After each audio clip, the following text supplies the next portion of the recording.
I'm so glad that so many men and women are coming forward about sexual assault and sexual harassment that they've experienced in the workplace. Given its prevalence, I wanted to share with you some key signs to look for of a sexual predator.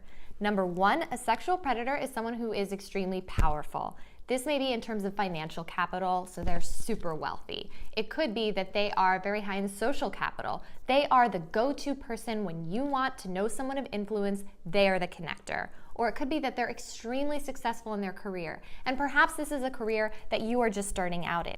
Whatever the case may be, there is going to be a distinct, marked difference between your power and their power. Theirs is going to be much higher than yours. Number two, a sexual predator is someone who is incredibly disarming.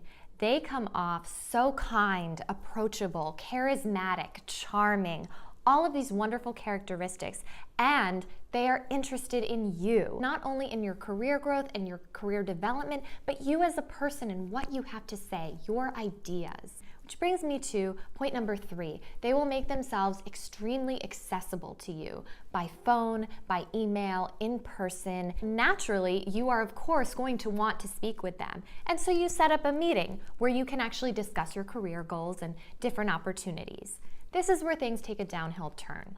When you actually go to meet with them, number four, boundaries are suddenly going to change. You will notice a shift in terms of their physical proximity to you. They may shake your hand a little bit longer than necessary, give you a hug that holds you a little too tight or a little too long. They may make off-color jokes about your appearance physically, what you're wearing, other people that you know.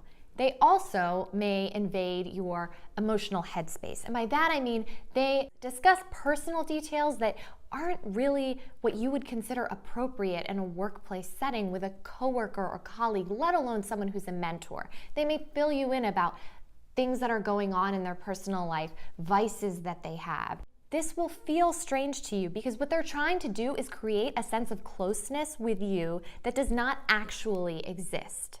At the same time, he will talk to you about your career goals and opportunities while seamlessly weaving in conversation about things that are incredibly personal. And so this makes it very difficult for you to just want to get up and walk away and know that this is not a good situation for you to be in because they're actually giving you helpful advice.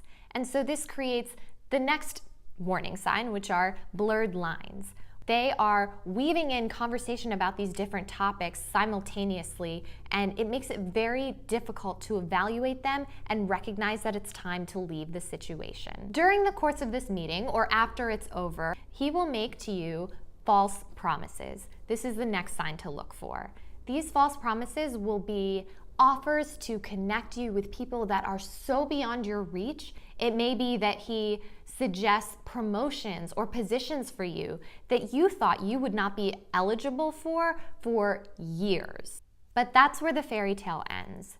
From that point forward, any steps you try to take regarding those career advancements that he suggested, he will diminish, deter, or dismiss. The only help he will give you from this point on is going to be in the form of discussions about the opportunities on his terms. Do not believe him. He does not plan to follow through. He does not plan to help you. His only interest is to take advantage of you. Ask yourself, if after your first meeting, he has suggested that he will put you in touch with someone, he has suggested that this is just the first of many meetings, or makes some sort of grand sweeping promise about something that will definitely happen, does he take steps to do it? Most likely he does not, because this promise, this offer, that is his bait to keep your interest, because he knows that that is the only way to maintain a connection to you. He is going to milk it for as long as he can to see how far he can push you and how much he can get out of you before he has to let go. I hate to say it, but sometimes the biggest self-proclaimed champions of women are the biggest offenders. This is where you need to let your gut and these warning signs take over.